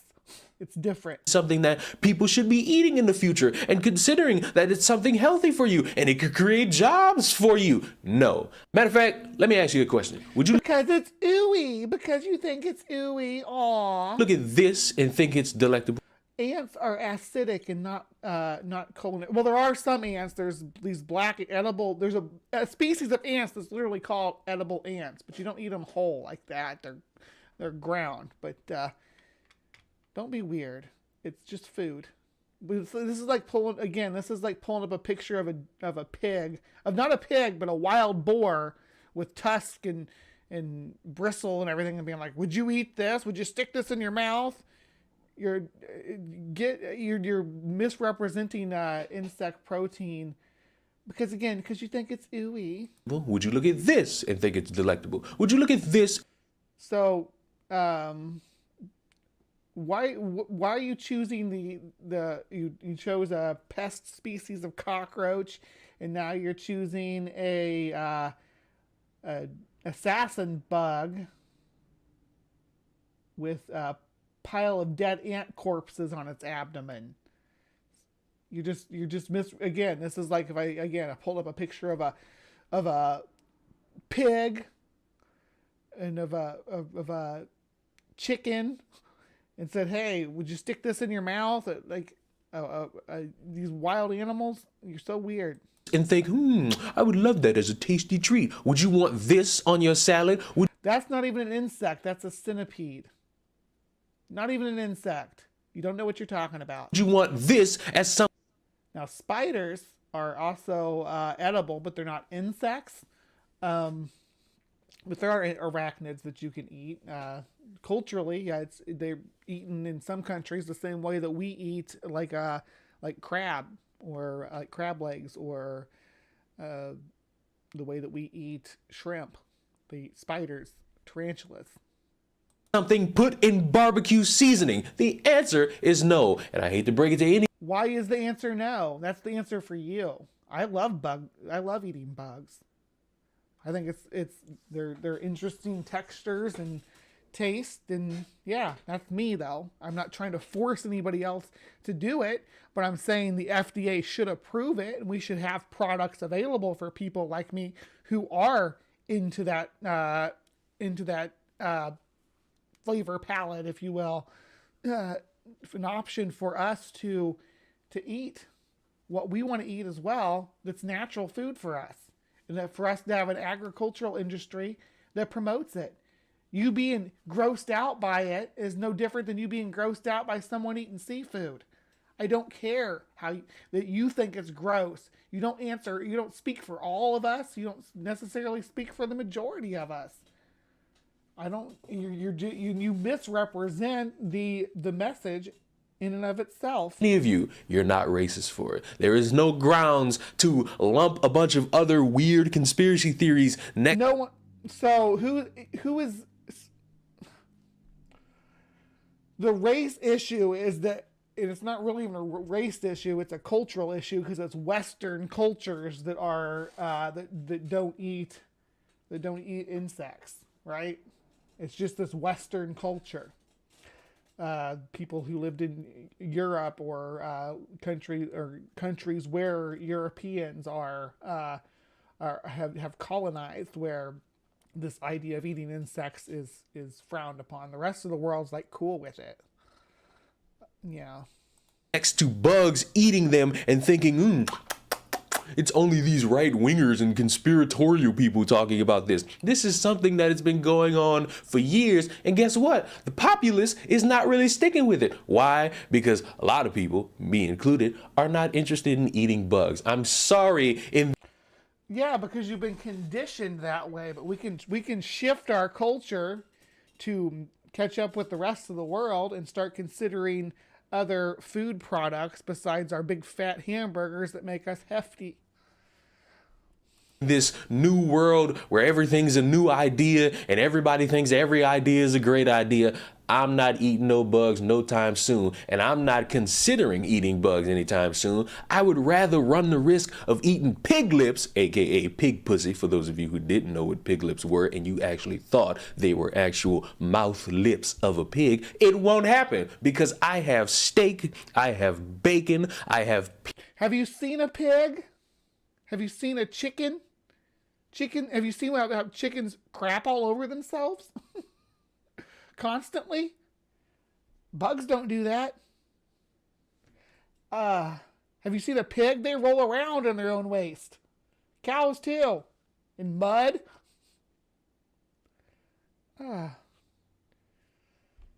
Bugs are clean compared to mammals and birds. Pizza, I have Cheez-Its, even though those are nasty. I have Pringles, I have pasta. I have food that is actual food, and I will consume that food. Bugs are actual food too. You're just being weird. What do you do? Where do you don't get to draw the line for all of us. We all, I don't like green beans. I don't know what it is. There's something about the flavor in them that triggers a gag reflex in me. So I'm not out here saying green beans, have you seen these things? Pull up a picture of green beans looking all slimy and green in a can, looking all unappetizing, and being like, people should not be expected to eat these. They're disgusting. I could do that. But it's not my place to do that, just like it's not your place to tell everybody else they can't eat bugs if they want to. It's completely normal, healthy, and reasonable. So stop being weird. Food, and if there's no more food on the earth, guess what? I'm dying of starvation because eating bugs is not in the equation for me. And if that makes me some hateful racist bigot, cool. I've been called worse for less. Subscribe to the channel. I would love to know if any of you are eating bugs in the near future and if you will enjoy. I eat bugs all the time. You're just weird. Them, and you will say they're oh so good. I will see y'all in the next one. Goodbye. Probably not. This is probably the only video of yours I'm going to watch, but it just popped up in my feed for some reason, which is weird because you're weird and yeah. Anyway, so that was Ruined Leon. He has a lot of followers, 220K, so it's pretty big. Yeah, people down in the comments are defending Cheez-Its.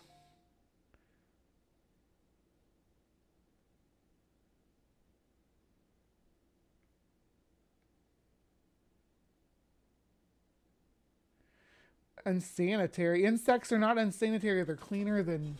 Yeah, someone said, how odd how not wanting to be unsanitary is considered racist by so-called anti-racist movement. Insects aren't unsanitary. You're more likely to get sick eating pork than you are eating insects. Again, go off. Look at these people.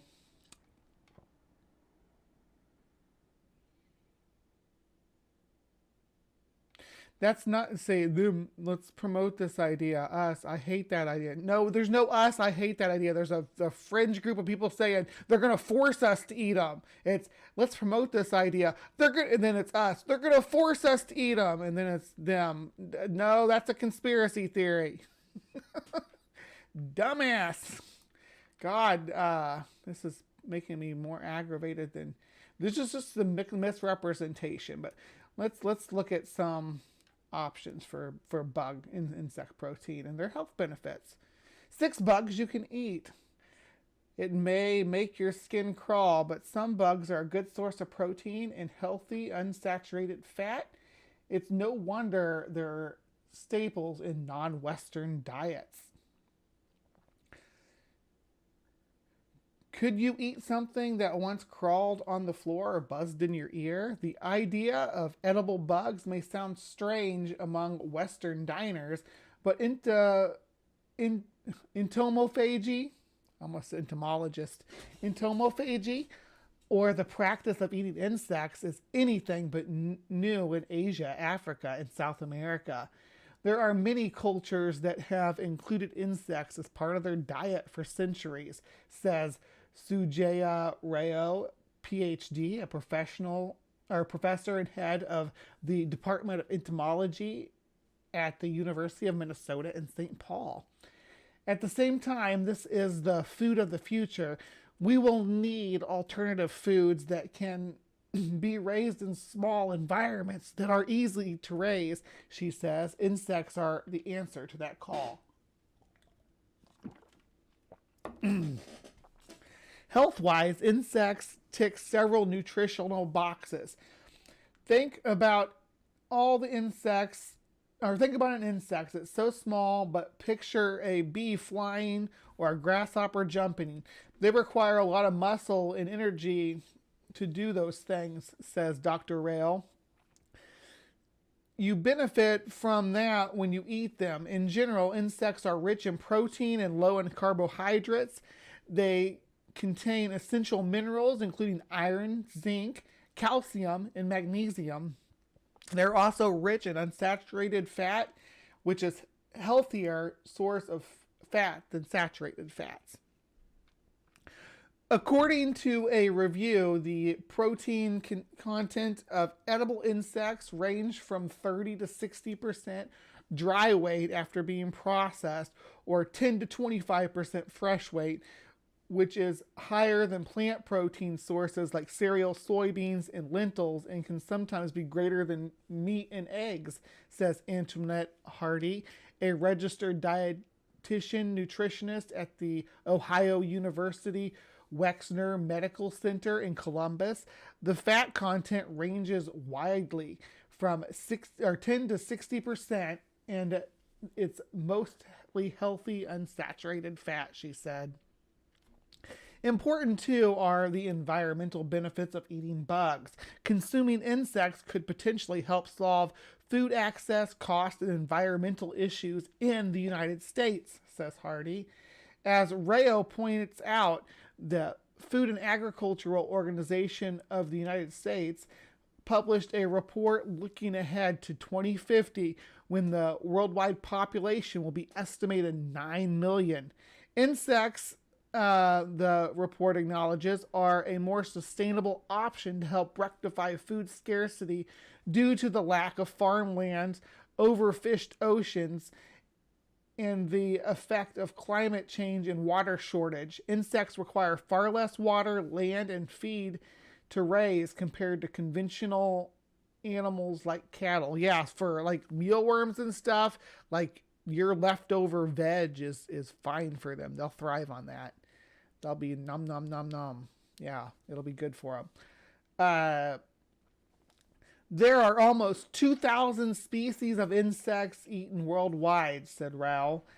Promoting edible insects doesn't mean foraging for them in your backyard. We're talking about raising them in a clean environment. Everybody can have their own insect farm at home, where they put their, like when you're making your salad, you put your vegetable waste into with the mealworms, and they eat it up, and then you can take the mealworms out when you want to eat them and fry them up, and they're good. I'm serious. I will do this one night if you all want me to on stream. I'll clean an area up in the kitchen and cook up some mealworms if you all want to watch me eat them and see if they're good. They're almost, where were we? We already read that. Yeah, we're talking about raising them in a really clean environment, she says. Insects have to eat organic food. If they were to feast on pesticide-laden feed, they'll die. Today, you can buy products in which insects have been processed into flour that you can use in everyday cooking and baking, or in which they're combined with familiar flavors or prepared with familiar foods such as bars or cookies. If eating bugs is something you've never considered before, that's okay. But don't write them off. They're a staple in many cultures. Do you eat crab, lobster, and prawn? Those are close relatives of insects, and they are the bottom feeders of the ocean, says Rao. It's all in the mind. Consider trying it to see if you embrace different products. Here are 6 to add to your plate and the potential health benefits they offer. All right, which bugs are edible? Here's the 6. We're going to count them down. All right. I guess we're going to count them up because it's not down.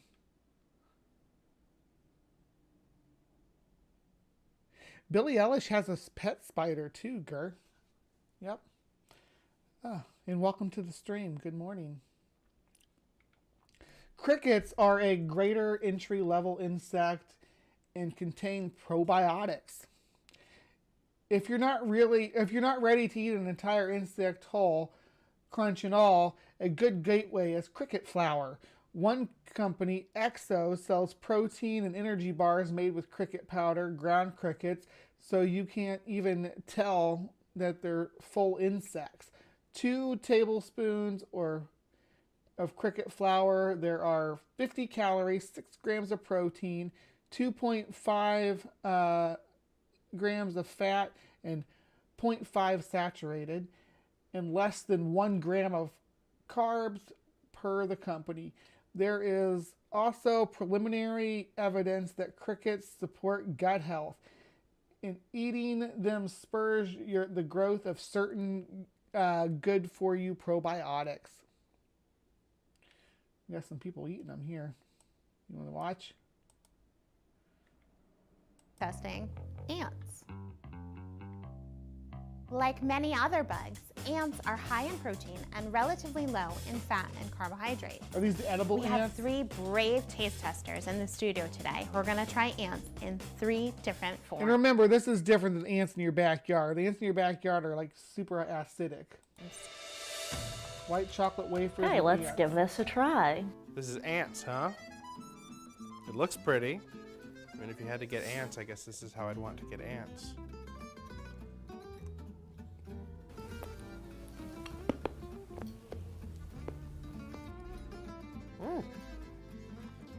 It just tastes like candy. Tastes like white chocolate. I don't taste anything buggy about it. There's one. It's a little crispy. And there's a little crunch, and I don't want to imagine what that is. I assume it's ants, but it doesn't taste bad. You assume it's ants. You were told Exactly it's how ants. you would imagine a bug would feel in your mouth. But honestly, delicious. I really like this chocolate. Do I have to finish it? I'd eat it.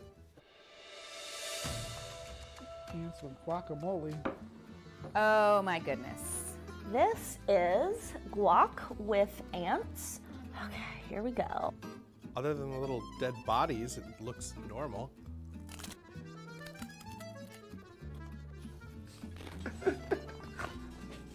Maybe a slight little crunch, but try not to think about the fact that. See, it's a The crunch is psychological ants. thing.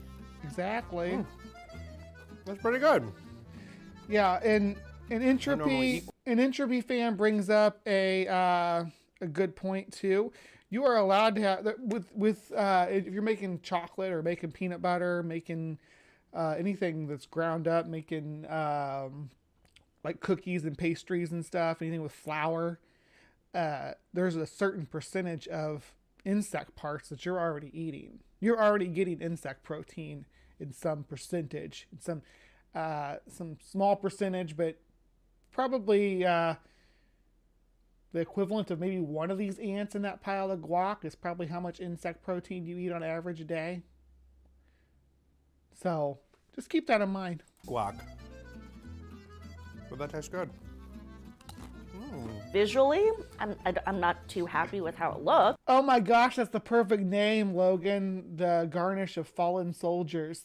I'm down for that. I'm into that. But it tastes great.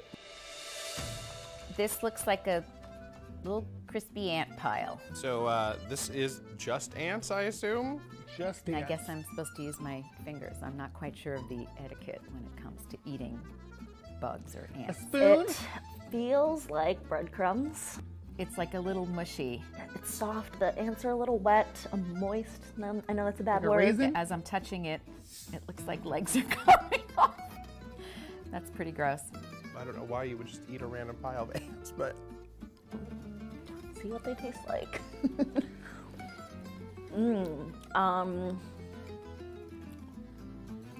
Vinegary. oh, it's like salty, like they added some kind of spice or something to it. Unless that's just how ants taste, I have no idea. Ugh, oh my gosh. Salty, gross. Honestly, I wouldn't be able to tell that these are ants. Yeah, it's fine. It's fine. I would definitely eat ants again. Well, what do you think? Will we find protein-rich ants on your plate anytime soon?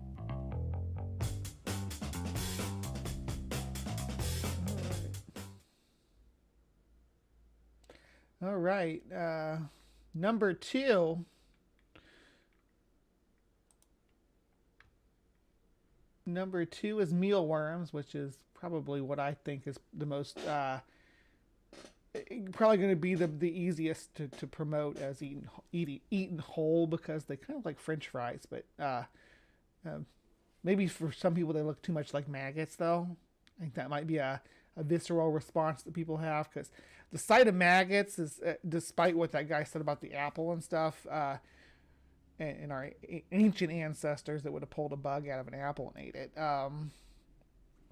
The response to seeing maggots on food is an indicator that it's rotten. So those have never been an insect that our ancestors would typically try to eat. We would see those, and it would tell us that the meat or the fruit that they were on is not edible, it's not fresh. Just naturally. But mealworms are not maggots. Mealworms are beetle larvae. They're like how butterflies have caterpillars. This is what beetles have. All beetles have some form of larva like this. The Hercules beetles have ones that are as big as a softball when they're fully grown. Anyway. Go ahead and try broil, roast, fry, pan fry, deep fry, boil, steam, and microwave mealworms to eat, according to research. The research analyzes mealworms as a food source, and the author note that the broiling them make them smell like steamed corn. After drying and processing, mealworm larvae are 50% protein and 30% fat. This amount of fat is similar to that of whole milk powder. The researchers note they are not the leanest choice. Termites are rich in minerals such as magnesium. You never want to find these alive in your home, as they can cause massive destruction. But cultures in Africa and Asia dine on termites with relish. Most apes do. Most apes think, yum, termites. I mean, even the ones that are largely vegetarian, like gorillas, they see some termites and they get their little stick and they're like, yum, termites are good and they're full of protein that I need for my tummy, for my gut. And termites are good for your gut flora too. According to the study, termites are extremely rich in the minerals manganese, which play roles in the metabolism and is essential for strong bones and immune functions, notes the National Institute of Health. Termites contain up to 100 times the concentration of the mineral compared to other insects. In fact, they contain more than the safe limit of manganese to be eaten whole, or when eaten whole. Grasshoppers provide disease-fighting antioxidants. Are you into shrimp? Grasshoppers taste similar to the beloved seafood. To make them edible, the wings and legs are removed. They are high in protein and fat, but low in carbohydrates, according to a review. In Mexico, crickets are featured in tacos and are garnished on guacamole, Wired reported. In Japan, people eat them fried in soy sauce. You may want to include them as part of a disease-fighting diet. Grasshoppers are among the most antioxidant-rich insects, according to a scientific article. They contain 5 times more antioxidants than fresh orange juice. That's crazy. That's a lot of antioxidants. Black soldier fly larva, satisfying snack. I get these sometimes to feed my mantises. Though a study noted that larvae from black soldier flies are not one of the more frequently consumed insects, they are accessible right now. That's because in Portland, Oregon-based company Cricket Flour, which also produces cricket flour, sells larva bites made from roasted and seasoned black soldier fly larvae. Buying them already roasted and flavored, spicy cayenne or buffalo wing sauce is another way to try out edible insects. A 2 teaspoon serving has 50 calories, 3.5 grams of fat, 4 grams of protein, 2 grams of carbs, and 2 grams of fiber, making them a well-rounded snack. Cicadas are a great bite if you're a fan of shrimp. Yeah, this is pretty yummy. I was thinking about trying this because everybody's been posting pictures of cicadas because the big ones are falling dead right now. Some years you may notice a lot of cicadas in your area. And these critters are edible and are generally low in fat and high in protein, according to the Cleveland Clinic. If you have live cicadas, you should freeze them first to kill them humanely, per George Mason University. That said, acknowledging the people are eating cicadas, the U.S. Food and Drug Administrator has warned via Twitter that people who are allergic to seafood should not eat cicadas because they are related to shrimp and lobsters. They may also contain mercury. If you are pregnant or breastfeeding, you should avoid cicadas, notes the Cleveland Clinic. Also avoid them if you have gout. These insects even taste similar to shrimp, according to St. Montclair State University. Battering and frying these bugs and dipping them in chocolate are a yummy way to enjoy them at home, the university says. So, yeah, cicadas, that was always my warning to people is don't eat them without making sure you cook them the same way you would with chicken, because they do come out of they do spend over winter in the earth, and depending on where you live, there can be a lot of heavy metals in the earth. So, cook them and then you can eat them. But yeah, that was our segment on insect on not wanting to eat bugs. I think this gentleman who we looked at before, this guy misunderstands the way that this is being promoted, and the reason why the racist thing is to be like, is to be like, oh, it's disgusting and unsanitary to eat insects when a lot of people in the world eat these and they're fine. It's cultural. So you're like, again, no one's asking you to, but to act like it's unhuman or it's disgusting for humans to eat these things. I mean, again, like I said, I don't like green beans. I thought if I just tried to paint everybody who ate green beans is disgusting. That's what you're doing, friend. So maybe you need to work on yourself. All right, so that was that for our eco news, defending insect protein from undue ridicule. So thank you for joining me for that. Please remember to be kind, take care, and we will see you next time.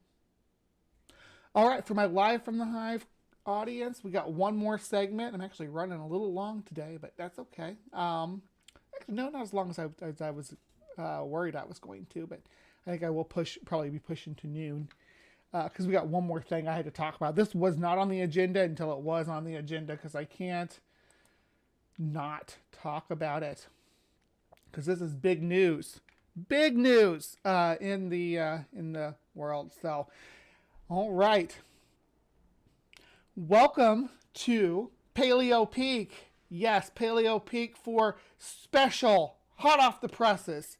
Not that hot off the presses, though, but stuff that's been coming in here just last week and a half or so about a new discovery in Peru that I am totally stoked about, and I hope you are too. All right. Peruvian fossil challenges blue whale for size. Look at this. Silly boy with his fingers still developed in his tiny head and his little back legs. Look at those little back legs. Can you see that from here? I wish I could. Maybe I can put image in a new tab. Get closer in. Look at that. He's got little tiny back legs. And digits like a manatee.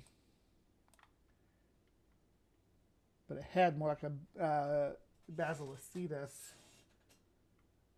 Basilosaurus, I know, but they should be called Basilocetus. Come on. But it's huge. Let's read about it. You guys want to read about it? Let's do it. All right. Scientists have identified a new candidate for the heaviest animal on the planet Earth. In an ancient, long-extinct whale that would have tipped the scales at close to 200 tons. Only some of the very biggest blue whale specimens might rival its heft, researchers said.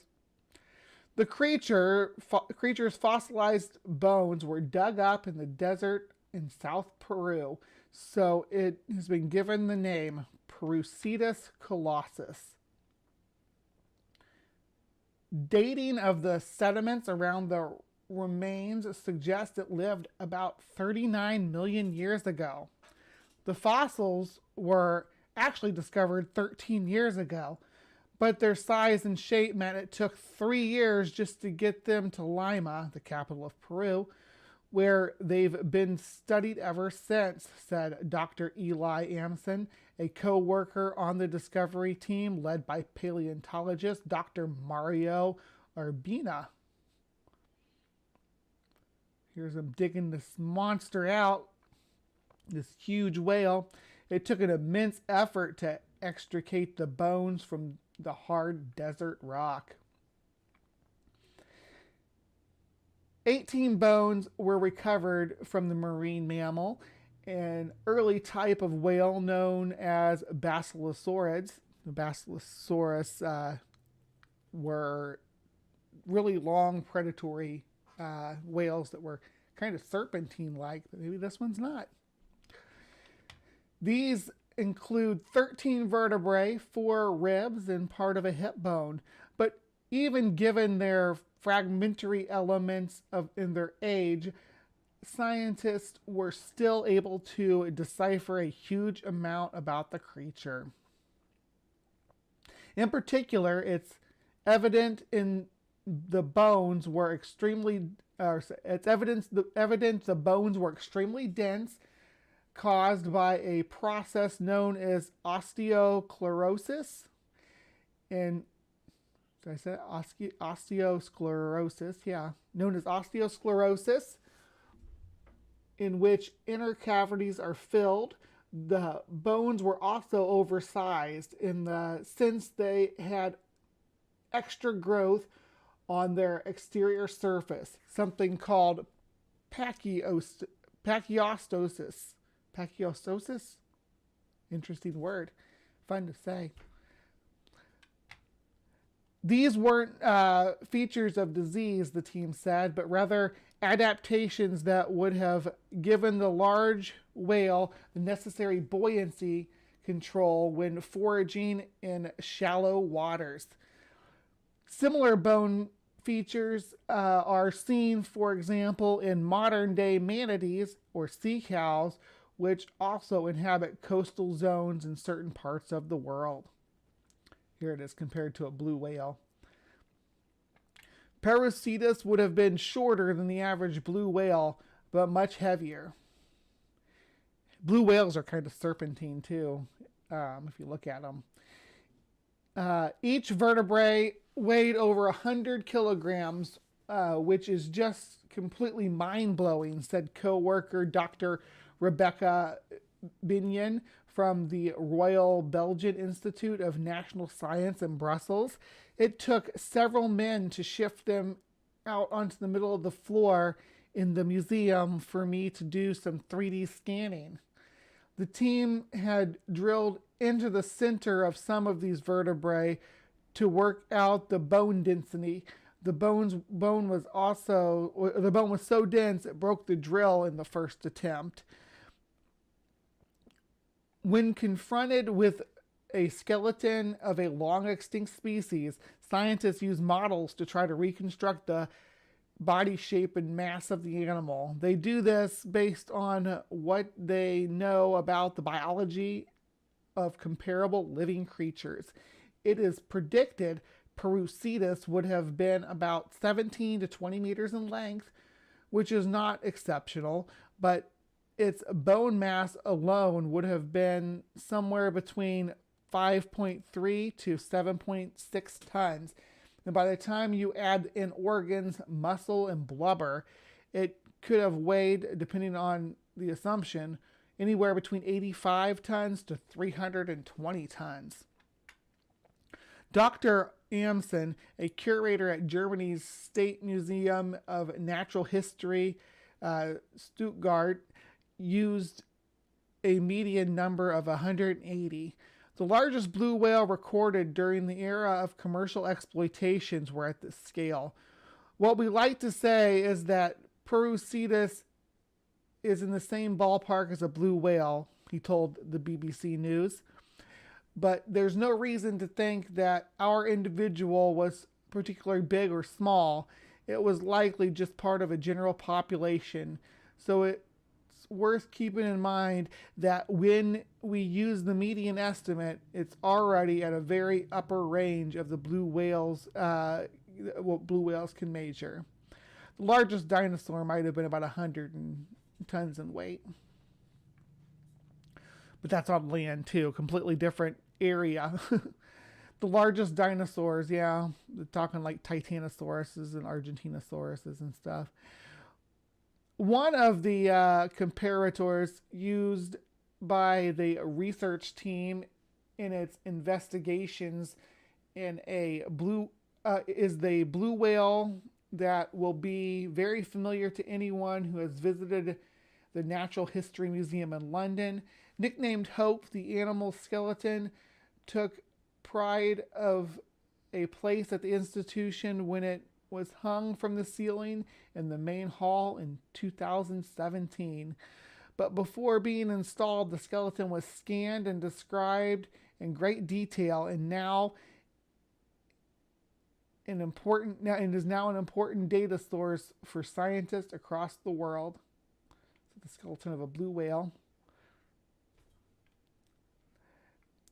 In life, Parusetus's skeletal mass would have been 2 or 3 times that of Hope, even though the London mammal was a good 5 meters longer.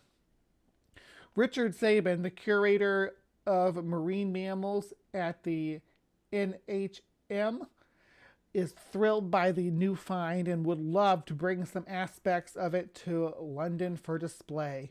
We took the time to digitize Hope, to measure not just the weight of the bones, but their shape as well. And our whale has now become something of a touchstone for people, he said. We don't get hung up on labels like which was the largest specimen, because we know science is at some point will always come along with new data. What's amazing about Parusetus is that it demonstrated so much mass some 30 million plus years ago, when we thought giantism occurred in whales only 4.5 million years ago. Parusetus is reported in the Journal of Nature. There's a blue whale with its mouth full to make it look bigger. All right, so that was Parusetus. Pretty cool giant whale that once swam in the ancient depths. Look at its little fingers and its tiny head. Behold its little tiny back legs here, and its manatee-like tail. Very, very interesting. All right, so that was our Paleo Peek for today. I hope you guys enjoyed that, and I hope that you will be joining me again when I have my HiveScience on Monday, or on Wednesday for Creation Watch, or on Friday for CryptoCorner, or sat back here on Saturday for more Live from the Hive. Please remember to be kind, take care, and we will see you next time. All right, Live from the Hive people. I did a lot of reading today. A lot more than I usually do, so my voice is like, whoa! Plus, I have sinus drainage. It's been making it hard for me to sleep. It's the humidity shifting. I will be on Maya's thing tomorrow night, so promoting that for our science show on Sunday. I think we're doing Hans Wormhat. If Vandy's gonna be there, I think we're doing Hans Wormhat. I hope so. They keep wanting to do it, and I'm not able to make it in, or I fall asleep or something. So I'm gonna make it this time. I promise. I promise to Maya and Steph and Vandy that I will make it. I'll try. All right. I think that's all I got for you tonight. Yeah, well, I guess I'm talking to my live. So all I got for you this morning. I'm all over the place. Much love to you all. Please remember to be kind, take care, and we will see you next time.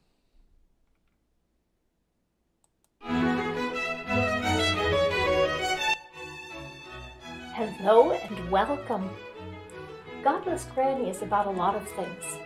I talk about any issue that affects me or on which I have strong opinions. Most frequently, that's religious issues, women's issues, transgender issues, and political issues. I believe in social justice and equality for all. I feel that everyone has a right to believe what they want, but that right doesn't absolve you of criticism of your beliefs. Thus, I criticize both outlying religious ideas and mainstream ideology. I welcome theists to discuss or debate their issues with me live on stream. Contact me on Twitter if you'd like to do that. I was a Christian for 42 years. In my last decade as a believer, I became increasingly liberal, seeing that as being more consistent with biblical ideas. But eventually, the cognitive dissonance between liberal thought and certain parts of the Bible brought me to evolve my theology. I still hung on to the inerrancy of the Bible and continued to look for ways to interpret the Bible to fit reality. But when it was proven to me that the biblical flood did not happen, thank you Aaron Ra, Vice Rhino, and Pelagia, there was no longer anywhere to go. I had to let go of inerrancy.